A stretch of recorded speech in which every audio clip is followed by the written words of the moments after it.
It's Monday morning, and indeed it's a pleasure being here with you on Classic Radio 105.5 and 105.9. I say welcome to our viewers just joining us on GBN Television. Those of you in Channel 7, Channel 11, and Channel 20 if you are in cable. Or you're probably joining us via the World Wide Web at www.gbn.gd. Or certainly those of you on other social media platforms, be it Facebook and our YouTube channel. I'm Joseph Cadore, and good morning, a special good morning to you. We're getting this is the first edition of To The Point for the week starting the 11th of April. My guest this morning joining me from the Grenada Cultural Foundation, and she's the project officer. She's Donalyn Watson Henry, and this morning we're talking Saraka, talking culture, and everything that speaks to a unique element of our culture that has faded in some sorts, but certainly that's why we're here to have a conversation about it. Good morning, Lady Watson Henry. How are you? I'm good. Good morning. Good morning, Grenada, and good morning to all the listeners who are tuned in to this program. A special good morning, a special Monday morning to everybody. Special Monday morning, a special morning to you. We finally started to readjust to the old normal of having this. Yes, I miss you. I miss you. It has been. It seems strange. Like when you start doing these interviews in studios, all of a sudden you have to start. Yeah. The last 2 years has forced us into a new revolution. But I don't either like way, it. I don't like it. I like this. I like this. Yeah. I like this. It is what we do. It's yes. what we do. Yes. But we're getting ready for another special event on our cultural calendar. Yes. And Saraka with River Sally. Yes. And it's a rich heritage. Donalyn, yes. Talk to us about that. Yes. I'm excited. I can't wait for the 22nd. However, before the 22nd happened, there are a series of activities which leads up to that point. Right. So the River Sally Saraka, Live Sally Organization for Development, which is a recognized group. That grouping has been given the responsibility, to have taken up the responsibility to host Saraka. They are the body who is organizing, coordinating. They are Saraka. Mm-hmm. Their role is to ensure that all aspect of the Saraka is the traditional aspect, especially, is kept alive. However, we know trends, culture change. There's a lot of shifts. There's new norms, so you find a lot of things are being done differently. However, we at the foundation, we are given a responsibility to ensure that the cultural elements, the heritage is preserved, the traditional aspect is preserved. So that is our role, that is Cultural Foundation's role in this River Sally 2022 Saraka activities. Let's talk. You keep talking about the traditional elements of it, and it has become diluted, you say, in recent times. But help us to appreciate some of the core traditions that is really intimate to when it comes to Saraka. The blowing of the conch shell 2 weeks prior to the activities, 2 weeks prior to the start of the activities, okay. 4:30 in the morning. That signifies that there is something happening. What, Juve? 4 o'clock in the morning. That's the only thing I do, conch shell blowing 4 o'clock. Why? I'm not surprised that you would have said something about Juve. Okay. But no, that is part of the tradition. Right. 3 days before the Saraka, every morning they would be blowing off the conch shell in the village. Let persons know, hey, we're getting there, we're getting ready. Okay. Get your things together. Things are going to happen. So that is one of the traditions that they're actually reinforcing, they're bringing back. For us in St. George or the other parishes, we may not be privy to these things, but it is going to happen. The Tilingo dance, the eating on the banana leaves, the tambu bamboo, the drumming, that is also an integral part of the festival, and these are the things that we will see come the 22nd of April. And those were elements of that we adopted from our ancestors. From our ancestors, yes. Yes. It's interesting. I remember as a child, I have memories of that. My mother taking me wherever, and you sit on the ground, and You have no idea what it is, but I've grown up always knowing it in my head. But I've never had a really full appreciation for the Saraka as itself. But you think very often persons have some mixed thoughts about it and a lot of misgivings. Why so, though? Because I would blame my grandmother, I will blame her grandmother, I will blame the grandparents, because they never explained to us. They're telling us what it is. We're seeing what is happening, so we're pulling memory, but we can't put a name to it. We can't put a description to it because we weren't told what it was. So what you find happening is pieces of information is coming together. So we had a meeting a few weeks ago, and then you heard somebody said, one of the important things of the Saraka is showcasing your tray. Right, and then they started to say what must be a part of that tray, and I was in awe, and they're just rattling it off. Right. But they're not. They can't say to me why this have to be on the tray. The bougainvillea is plays a very important role on the tray. What is that role? We don't know. The rum, it's a rum. Or the quarter rum is another integral part of that. What is it? Why? Dancing, the woman walking down the road with that tray on her head, and she's dancing and she's balancing that tray. Why is she dancing with that tray on her head? That tray is filled with food. It's filled with drink. For who? Who's, and that is what we don't know. That is what wasn't taught to us. All we know is that it is a part of it.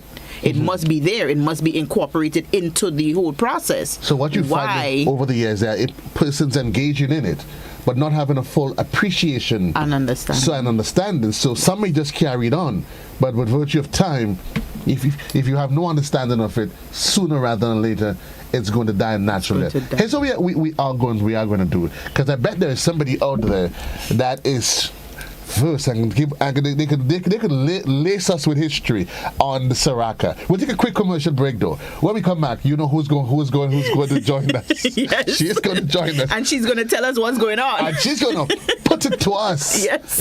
Maybe melee form, maybe not. Maybe.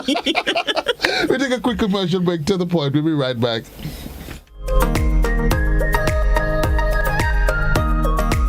Are you a small business and would like your business to grow?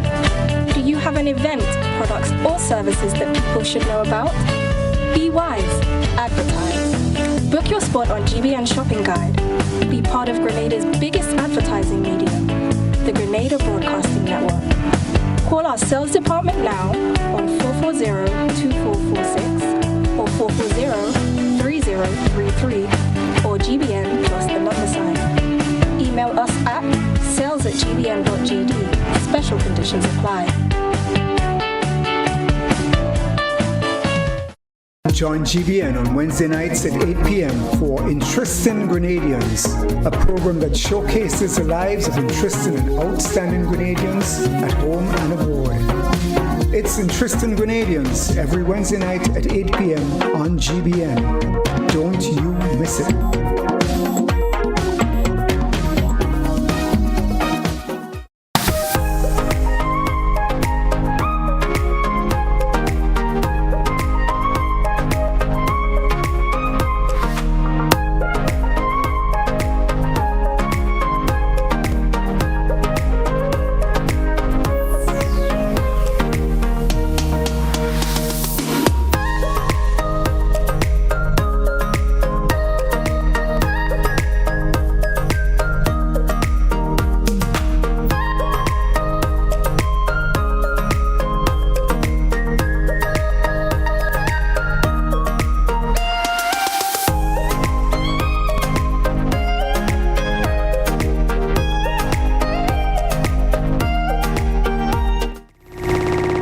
Welcome back to the program.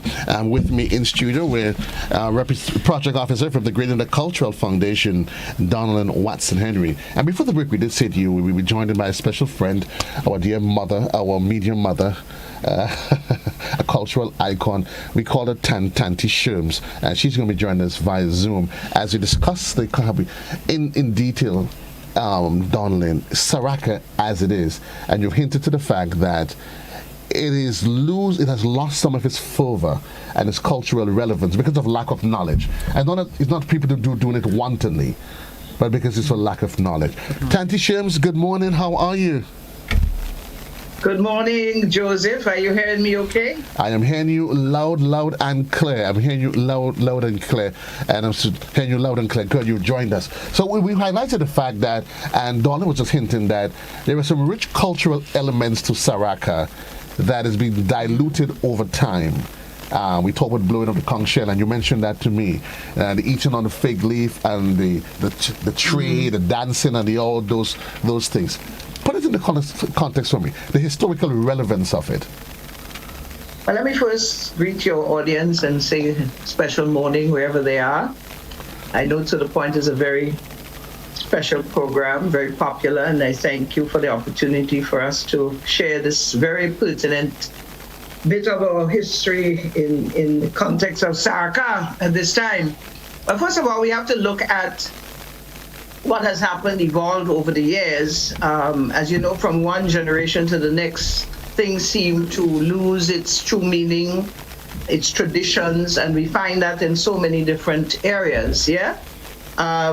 They say it's a part of life, but however, at the same time, we have to preserve and try as best as possible to preserve things that are important to us, especially culturally.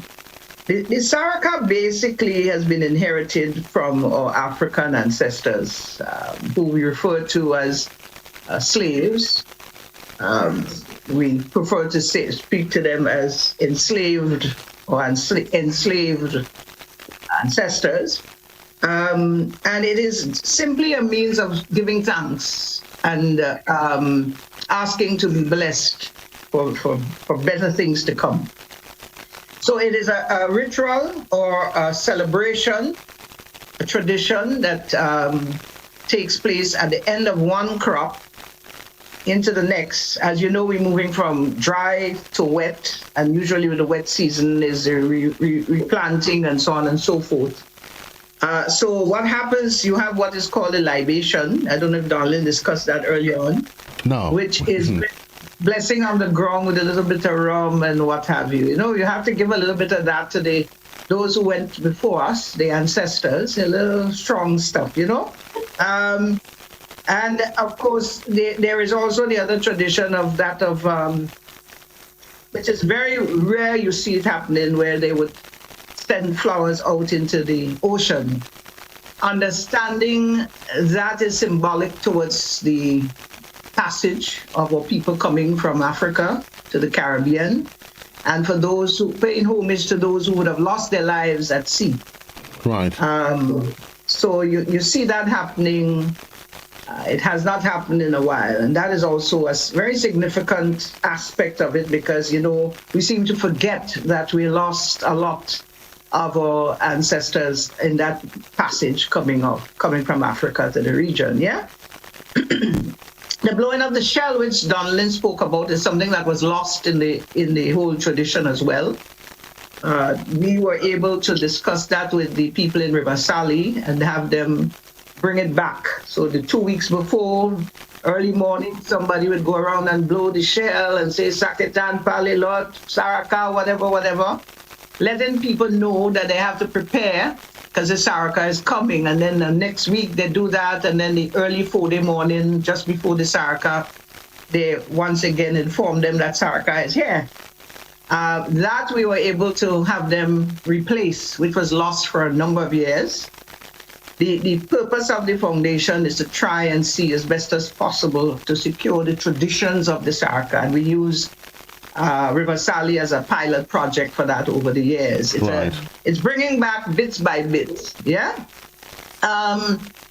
Basically, as you know, the Saraka has gotten to the stage where everybody from Grenada goes up to the various areas, eat food, drink rum, lime, DJ music, and all the traditions were just going down the drain.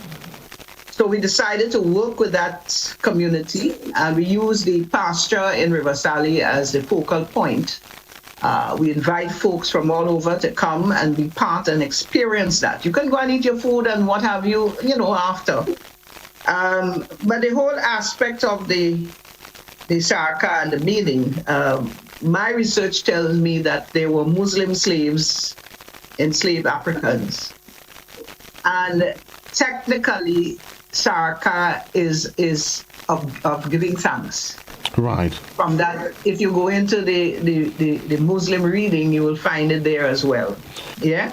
So they would have transcended that onto the rest of their brothers and sisters on the estates and what have you. So when they were happy for the crop, they bless the ground and they share. You must share, and that is giving. You give out of the excess that you have.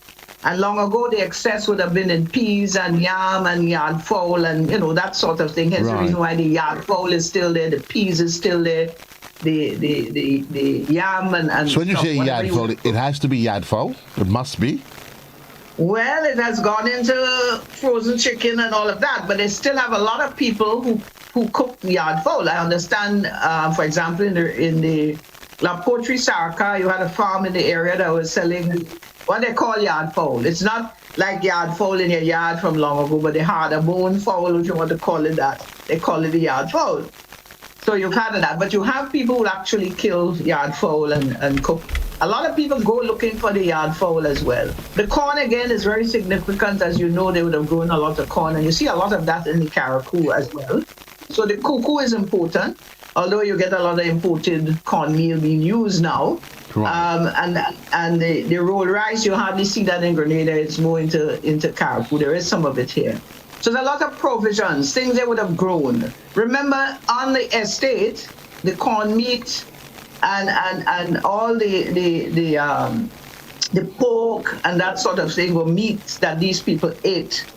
Yard fowl that they would have had in their backyard. So it's what they had. It's just like creating that oilum. Okay. Just like creating that oilum. Okay. I want us to talk. So what we want. Mm-hmm. No, I want us to talk because you often get a sense that each community, there seem to be some variations to it. I want us to talk about that later on. Because I remember the first time I got to talk about, you mentioned the libation was when I went to Caracou, Donaldin, and my blood, in the Maroon Festival, and my blood the morning literally went cold. And I had to literally pull myself together and say, okay, Joe, it is just part of history. Cut the neck of the fowl and yes. But do you think, though, Donaldin, that all of those misgivings, and while Shuma says there's a rich history to it, but because young people like ourselves, we were not ever given and told the reason why we're doing these things.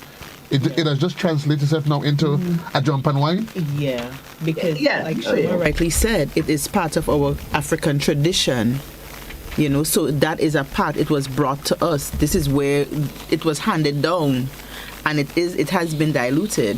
So we've lost most of the meaning, or if not all of its meaning. Do you get the sense, too, ladies, that religion, cultural variations and beliefs has played its part, or has it had any influence on the depleting of those traditional norms? Because it's not understood, and a lot of some of the practices is not conform to our Christian teaching, that people growing up in a Christian society thinking, nah, I have to keep away from this thing, Donaldin, Auntie Sherman. Who wants to go after it? Sherman.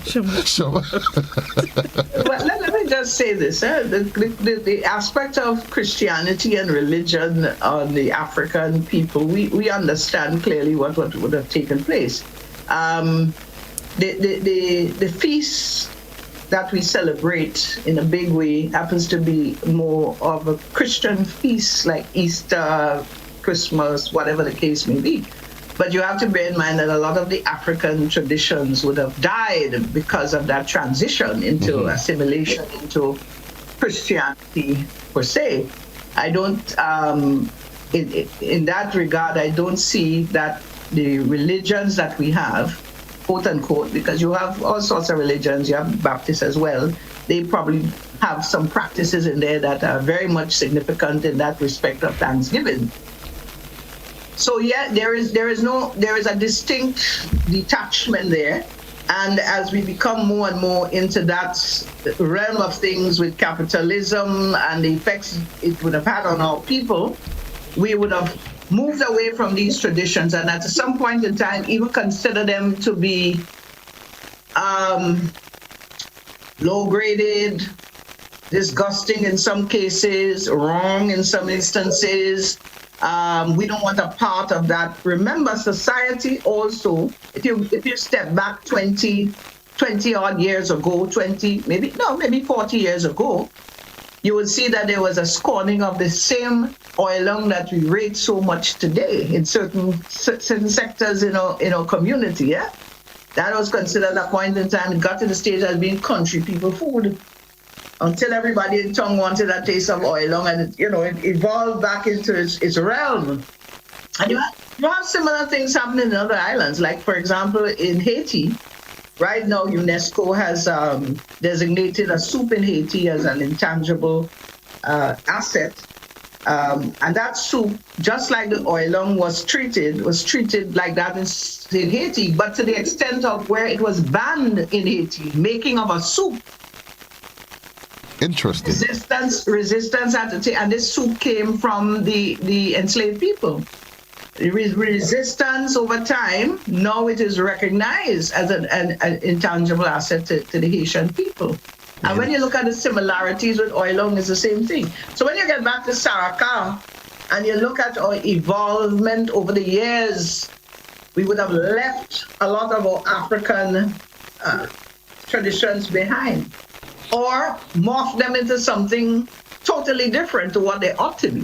I think it has been a blending. There's no doubt has been a blending of the different flavors, cultural flavors, social flavors, and it has wrapped itself in. The social flavors taking over the cultural social flavors is now taking over. So we said, darling, 22 weeks before there is the. That happened last week, I believe, because right. Yes, Happy is just saying to me that they were up. She sent me a little clip of what some of the activities that took place on the morning of, where they would blow the conch shell in the village, and then we have 3 days before the actual Saraka where they would do that again.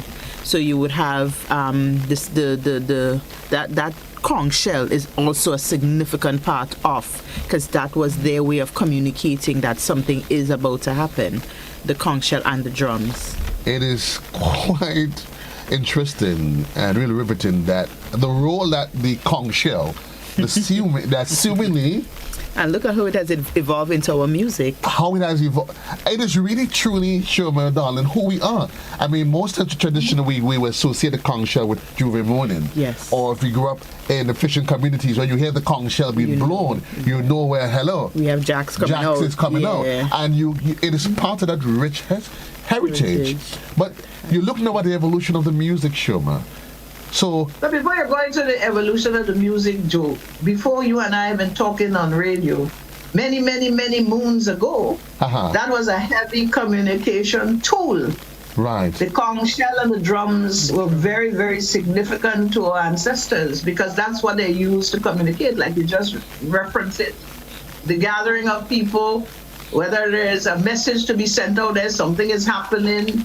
And, sometimes we look at the conch shell as just something that comes from the sea. No big deal. You take, for example, the Woban, where they have the conch shell gathering that's gathered there. That conch shell means so much to us as generations from our African people because it was one of the major communicating tools together with the drum. And yet it continues to speak to us in our modern era. Saraka inside of Rivers Valley. In case you just joined us, 25 minutes past the hour with me, Shoma West Darling, Watson Henry. It's set for Friday, April the 22nd. Yes. So give me an appreciation as to how the events are going to roll out on the day. Okay, so we have, well, of course, they will be blowing up the conch shell at 4:30 in the morning to signify the start of the activities. So we have approximately 26 homes. They will be cooking and preparing the food. 26? Thereabout, yes. So it must be highlighted that this Saraka... It could be even more. It could be more, yes. Coming out of our last meeting, that was the figure we got. But over time, you would have gotten other persons reaching out saying, well, yes, my home will be preparing foods and so forth, yes. So this is truly that purely authentic community event. Yes, it is. Oh, yeah. It is. It One of the is. few that's left with us. And if I may say so, Joseph, you've had a number of other areas wherever there were estate. A lot of people figure that Saraka only takes place in Carriacou and in the northern parts. But we've had Saraka in places like Willis, I understand, Mount Morris, other areas that would have had estates and enslaved people. Really? It would have been practiced there, but obviously died over a period of time. So it's a Grenadian thing, regardless of where it is happening. It's a Grenadian thing. We inherited it. So you're saying a number of families coming together and they offer it. They volunteer, or do they decide, okay, somebody pay them to cook, or they decide, I'm doing this? No, I'm doing this. That's what it is. It is I am doing this. And what you find happening, a lot of the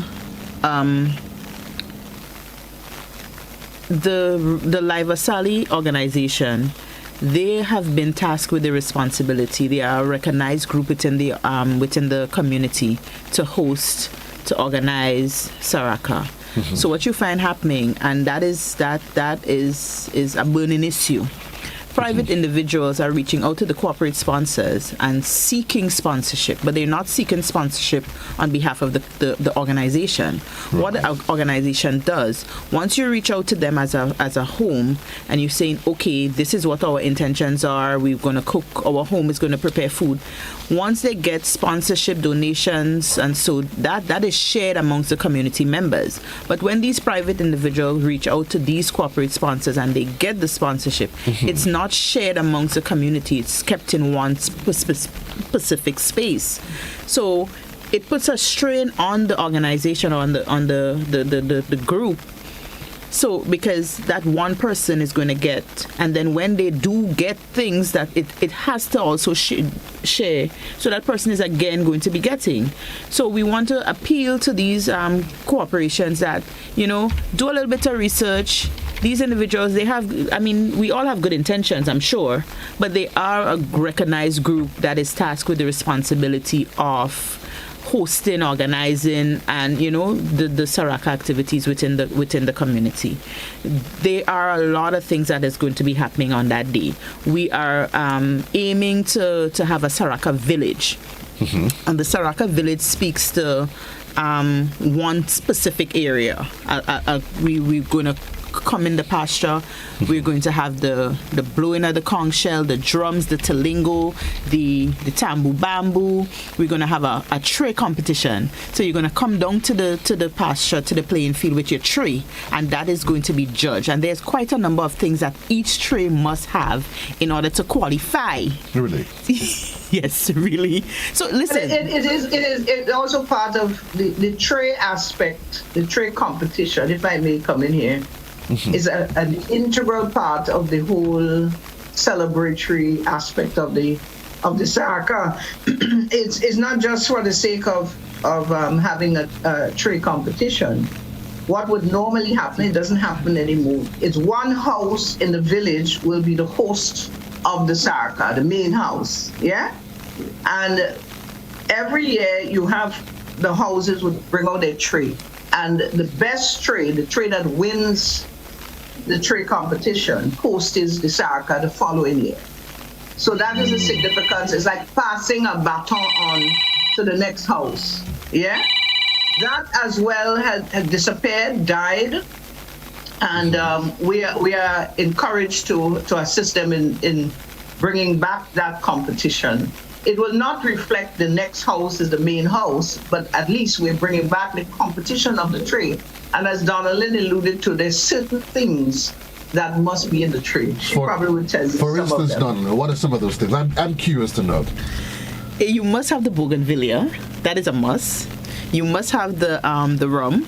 That is a must. Bougainvillea rum. Yes, okay. and it speaks to how everything is laid out on the tree. So you can't just put it in. It cannot be all over the place. Coming out of that meeting we had a few weeks ago, it was amazing to see the excitement on the faces of the people. Like, they can't wait for this to happen. And you hear, oh yes, and my grandmother used to, and my tray is the best tray, and this tray gonna be the best. Yeah, we're winning this competition rights. And bragging rights. They're going to be winning. The competition ain't started yet, but they're saying who winning. Right. It's amazing how how excited they are, because that was part of the tradition. They grew up with Granny having them put the things on the tray in specific strategic places, and that is what they knew, but it never continued. You say again, Joseph, the tray. If you if you look at things like laying a tombstone in Karakou, and even some aspects of the wedding ceremony, there is a tendency to always pay homage to the ancestors and also to give them something. So the tray is prepared with the elements that you produce as a gift to the ancestors. So that's what the tray, it's a serving tray. It's a wooden serving tray. And in there, you will have everything, a little bit of rum, the cocoa, the meat, the yard fowl, and nicely prepared as a gift to the ancestors. So that's the idea for the tree. But we lost it. So in order for us to try and bring it back, the suggestion is to bring it back again as a competition for the best tree. Right. And we plan to honor and give gifts to the best of the best. That's an incentive to get it moving. And a lot of trees will be coming out this year. And it's interesting. We have to take a quick commercial break. It was interesting how, very often shows we chide our young people for not showing respect for all those that have paved the way for us in the past. But it's those rich cultural heritage that sought over time to ensure that those values remain as part of who we are. So when you cast your chastising with the young people, obviously you can't necessarily blame them when those values have not been passed on. And I often think, if you take it from the basis of a principle, it is always good to give thanks. And I think if you take that by itself, giving thanks, and I'm looking at the presence of the rum, sugarcane, its influence in Caribbean culture, that's another story. The bougainvillea, which is our national flower, it's interesting. This conversation is going in a very, very, very unique direction that is beyond Saraka. It's literally now all-encompassing. It's about all of us and who we are, our Grenadian identity. You want to move to the job. I have a feeling you want to move to the job and music. Behave yourself. 25 minutes on to the hour in the morning time, to the point. We take a quick commercial break. When we come back, though, we'll open up the lines and we encourage you to share your thoughts on your experiences of Saraka in your own little special way. We'll be right back. Get ready for a season of Grooving Smooth and Live on GBN. Grooving Smooth and Live is a 1-hour performance gig every Thursday from 8 p.m. featuring performances from our local musicians and short interviews discussing all things musical. Every Thursday, a different musician and a different instrument will be featured, from the violin to the saxophone to the trumpet, guitar, and steel pan. Our local musicians playing, improvising, and educating us on all genres of music. Join GBN with host musicians Matthias and Shireen, and a special guest every Thursday at 8 p.m. It's Grooving Smooth and Live on GBN. Join GBN on Wednesday nights at 8 p.m. for Interesting Grenadians, a program that showcases the lives of interesting and outstanding Grenadians at home and abroad. It's Interesting Grenadians every Wednesday night at 8 p.m. on GBN. Don't you miss it.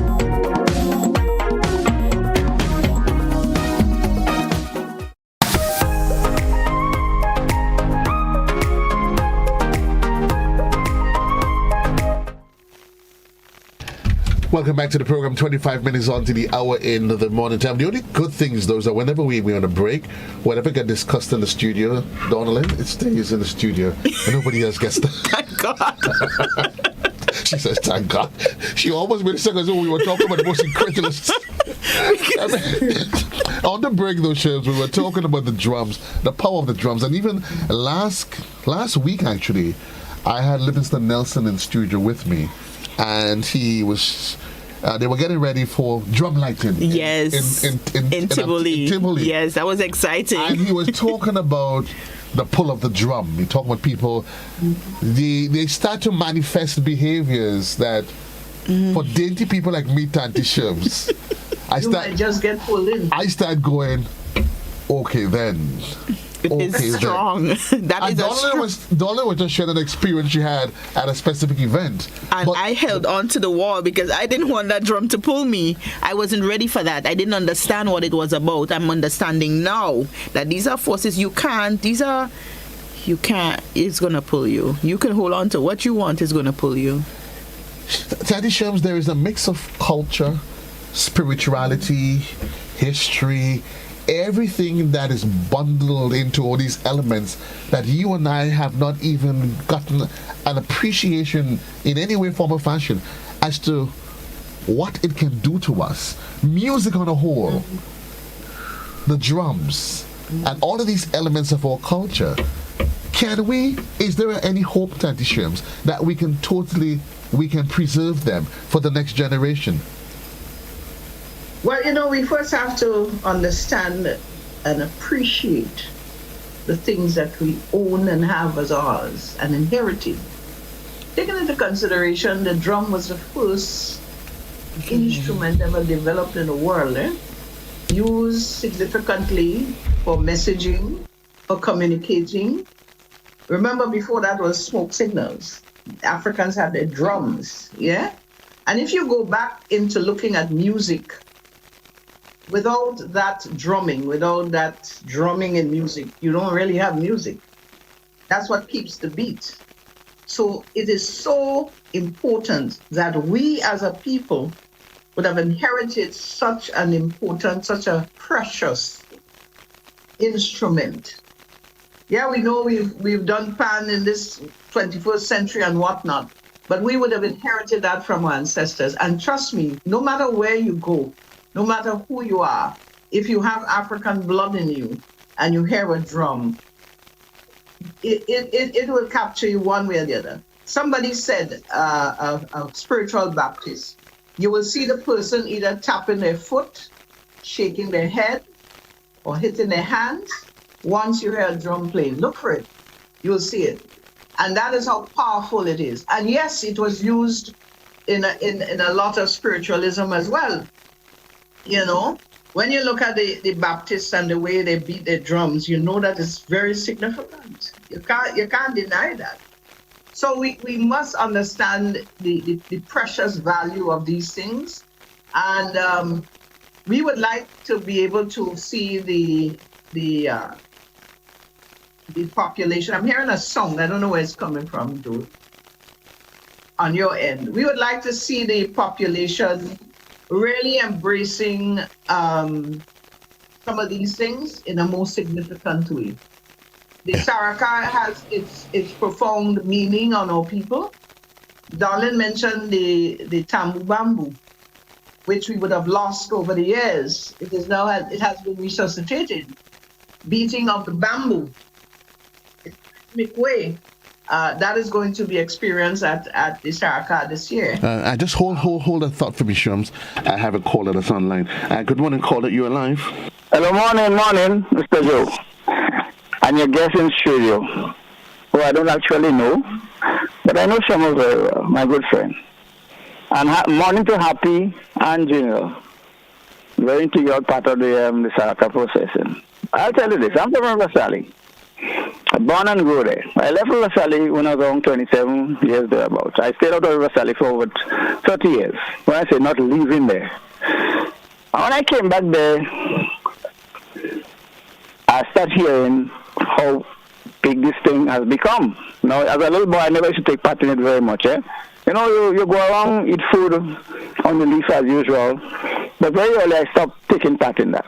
So I never so excited about it in the real sense.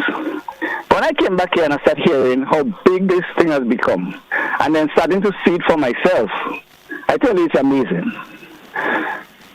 It is the single biggest event in Grenada, especially as a village event. Even when you have a St. Patrick's event, it is not that big in any way. I mean, you have people coming from every part of the country. Actually, people come from away, from the diaspora. Every year, a whole bunch of people come just for the Saraka. And it's amazing how this thing has become. But as you all were talking about the drum being so integral as a part of music in our heritage and culture, I tell people all the years, because I play music too. I used to play in a band, but I used to be the keyboard player and the lead singer. I used to play the guitar sometimes too. Okay.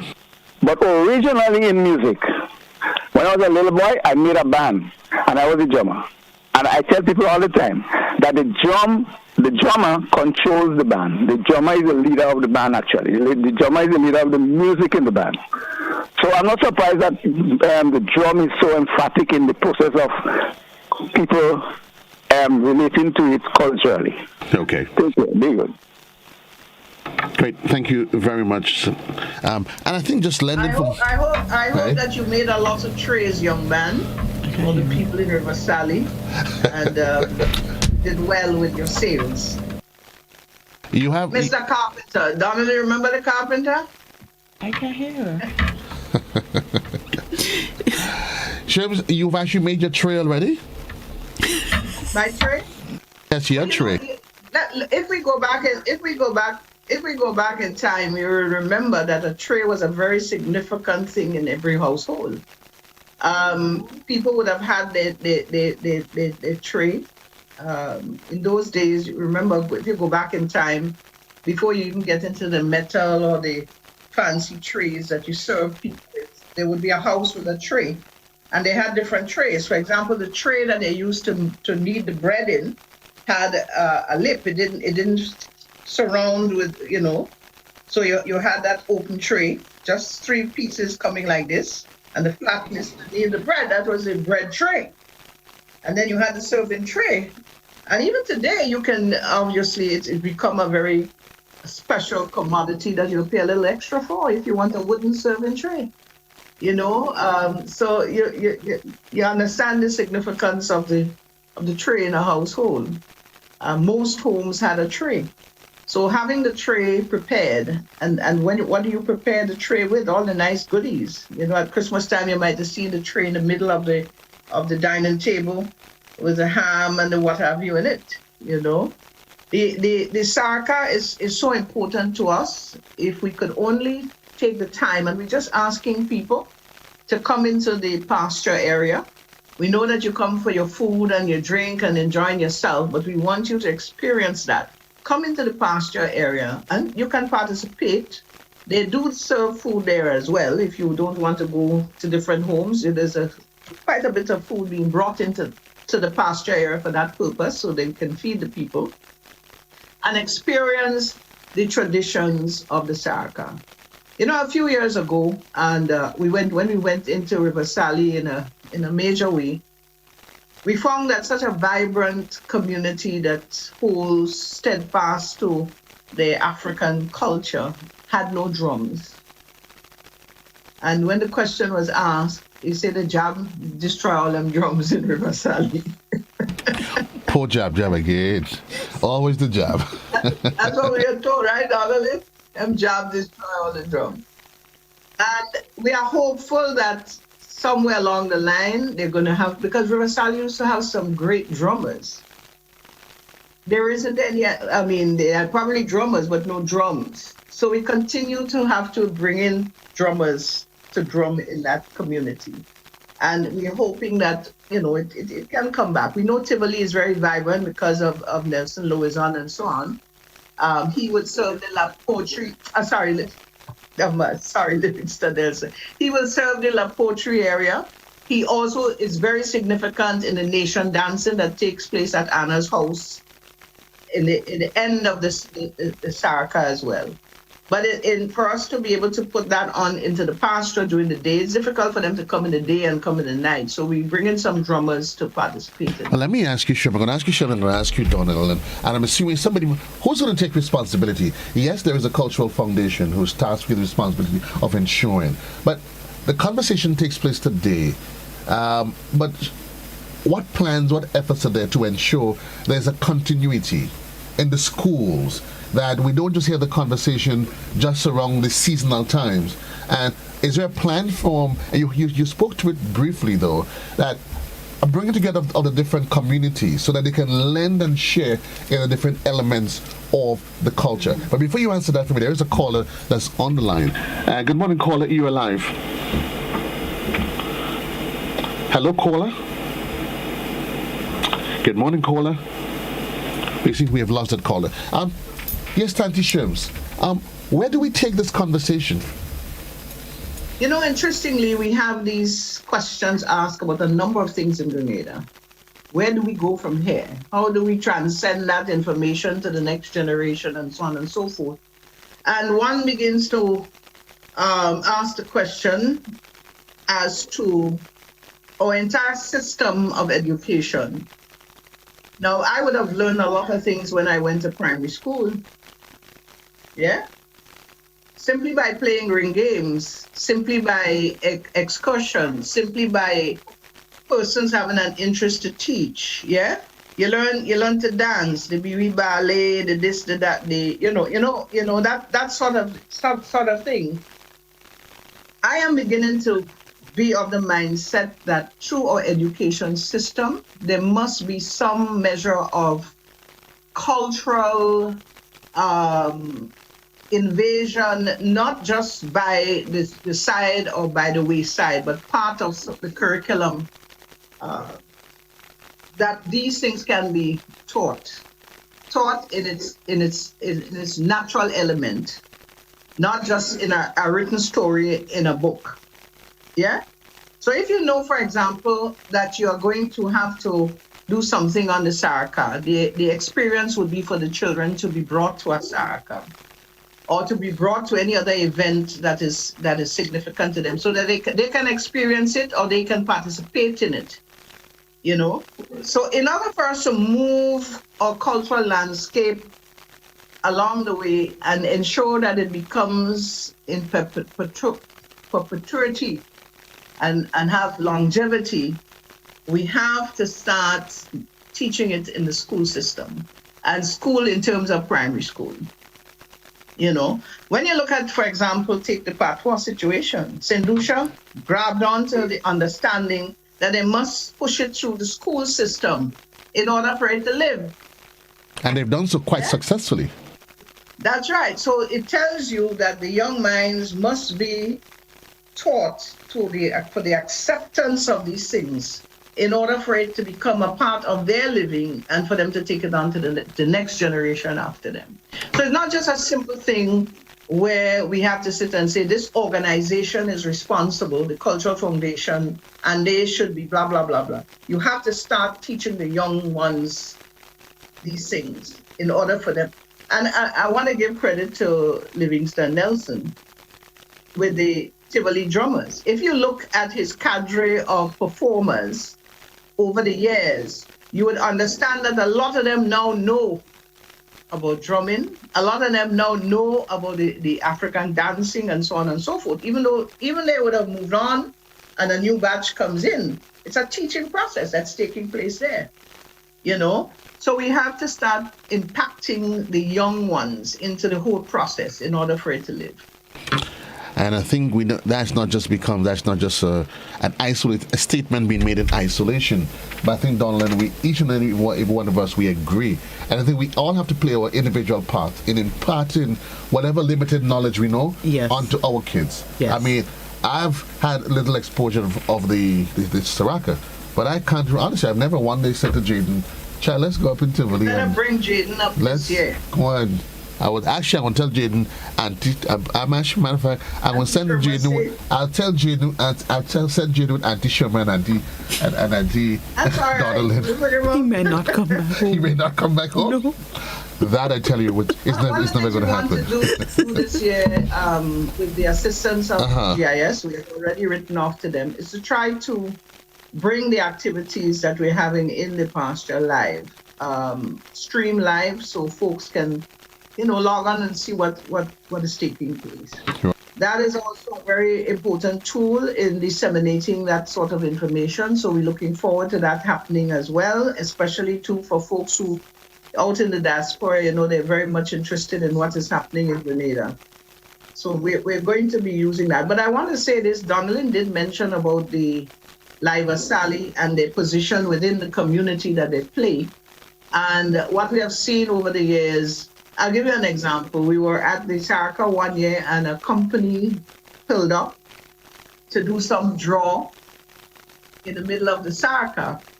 So we asked the folks, because we weren't told about this, what's happening. And it turned out that that company would have given some assistance to an individual. And the individual, obviously in the agreement, agreed for them to come and do this thing. You understand? So what we have done, we have actually endorsed the Live Sally committee, and we're asking corporate citizens who would be approached. First and foremost, it's important that they give their contributions or whatever through the Live Sally committee. Yeah. We also know, Joe, that within the various communities, the constituency office also plays a role of disseminating food stuff and so on to help the community as well with the process, So that takes place also. 26 persons cooking. And there are those who, obviously, the people spend a lot into that. So they run a little bar to make back their little, whatever extras they may have spent. Because it's no longer about just the food crops that you have. Whereas long ago, they would grind the corn, the excess corn. They put away the peas to dry. So they have, a lot of that. The fig, the blubber, the yam, the dasheen, the sweet potato, whatever, the yard fowl. It's a lot more to it than that, So we're saying to you, we would love to see the embracing of the Live Sally committee as it relates to contributions and any sort of sponsorship, so they can spread it to all the others in the community instead of just individual, 10 cases or something and 2 cases of chicken. And I think it would be fair enough to say, Study Sherman, that the intention is not to force individual on being part of the initiative, but let it be a centralized body that so at least it is planned, it is controlled, so whatever efforts are being installed, it is done collectively, and as such we can look back and say, okay, 10, 15 years, okay, we've made a progress in this way. I think people in most cases, I think we'll agree, is they're not doing it wantonly. They have good intentions, but intentions, my dear, might be good, but law and order. I cannot say River Sally Sarka sponsored by Joseph, and Joseph gave some individual X, Y, and Z. You can't expect that to happen when the Live Sally committee takes on the responsibility of everything else. And it is important for Continuum that the corporate entities, they not just only think that they're getting the value, but they see it and it's appreciated by those who are actually owners of the event. Yes. And I think the corporate contribution, it would be one of the important elements to ensure, Donalyn, that the heritage, that is an outreach, as an outlet that people can hear and see of these things. I mean, it's quite important. 5 minutes on to the hour. I know. Oh my goodness. Yeah, time. Yes. Yes, Tatisha. You should see her face. Tanisha, the whole world started expression, right? Yes, it is. I know. An hour only seems long. It really only seems long. But when you start getting into the depth of the conversation, then really and truly, time becomes of no consequence. So, Tanisha, let's just remind us of the background, the historical component of the Saraka, and then Donald, you do the wrap up in terms of the other elements. Remind folks, this is our history, Tanji Sherman. There is no escaping it, is there? There's no escaping it. We've inherited it as everything else. As we inherited the job, we inherited it. And we have to pay homage to our ancestors who would have left us a very colorful legacy, in these traditions and culture. We have to also consider, Joseph, when we eat in that pea soup or we eat in that kuku, the yam and the dasheen and what have you, it has to be done in a very systematic way. Based on the season, we see the issues of climate change. These are the people who plant, yeah? and they're asking basically for blessing of the ground. I'm taking the historical context into it, blessing of the ground. And we are told we must not be selfish people. We must give back. When we get a bountiful harvest, whatever we use for ourselves, the extra we must give to others. And that is the whole essence there, giving back and asking for our ground to be blessed so that our next season will be even more bountiful so we can give even more. So if we decide to turn our backs on such a practice, I don't think it would be a nice thing. If we be very selfish, not to say thank you, not to share, and not to ask for more. Indeed, yeah? indeed. So that is the essence of the Saraka in a little nutshell, and the elements surrounding it are all cultural, all celebratory, the dance, and all of that. If you look back into, go on and Google, look for eating on banana leaves, and you will see that not only the Africans eat on banana leaves, Muslims did too. Yeah? So you'll find a number of countries have that practice as well. I saw some recently. So that is key, because what it is communal, it's sharing. Put all the food out on the ground and everybody sit down and eat from there, eating in one plate, as they would say. It's so interesting. all these things are important to us. It's interesting when we think that when we talk about diversity, we think that we're so different from each other. Keep in mind, too, Tadi Sherms, that a lot of the areas in Africa, there's a strong Muslim component to Africa as well. So very often when you look at the religious component and then you see these stark similarities, you can't help but realize, what do we ever fight about? Yeah. Why do we ever fight against each other? Where do we have so much more in common than we actually have apart? Donlin, before you go to Donlin, I just want to stick a little bit of information here. A few years ago, there were a number of doctors coming to the SGU for some seminar, and they were brought to the Saraka. There was this one guy, he was born in Canada, but his parents were Ghanaians. And he sat there in awe when he witnessed what was taking place. Again, the pulsation of the drums pulled him into the Tilingo dancing. He was amazed to see that we are celebrating this. And he said to me, when I get back to Toronto, I have to tell my mother what I experienced here in Grenada. Interesting. Connections are very strong. I think if we only learn but to appreciate the value and virtue of that which we take for granted and that others will die for. But it also is a time, darling, for an appeal for the younger generation, you would agree, to start being part of this exercise. Yes, I agree. It instills a lot of values in us, I believe. And it is important that we go back to our roots. And eating on the banana leaves, like Shoma explained, the significance, it keeps us grounded, I believe. It is expected to keep us grounded. We need to be kept. I mean, it keeps us grounded literally. You're eating it on the ground. Yeah, it does. I mean, no pun intended. Pun intended. Oh, you're kidding. You're eating on the ground, right? Right? But I've experienced it. You know, like you said, we were speaking earlier, and you said, actually, it wasn't you, it was somebody else. They're saying to me, you know, I see you stirring the pot and I see you involved in everything because I need to know why. I need to understand why this is done. I'm not going to sit down and just eat the food. Why are we eating this food at this particular time? You know, and it's the harvest. We're giving thanks. You know, and it's important as well that in our our younger generation, when we were growing up and we asked why, we couldn't dare ask why. It was seen as being rude. Yeah. But our young people, they are much more into it. Why, mommy? Why, daddy? And I think the onus is on us, Tadi Shermers, to say to them, why? This is why I'm doing. So, mommy, why do we have to eat on the ground? Tell me why. Why do I leave home and they come and sit on the ground and eat? Little boy, shut up and eat. And that's what we say to them. Why don't ask me no stupid question? Thank you. Tell them so, don't ask them any stupid question.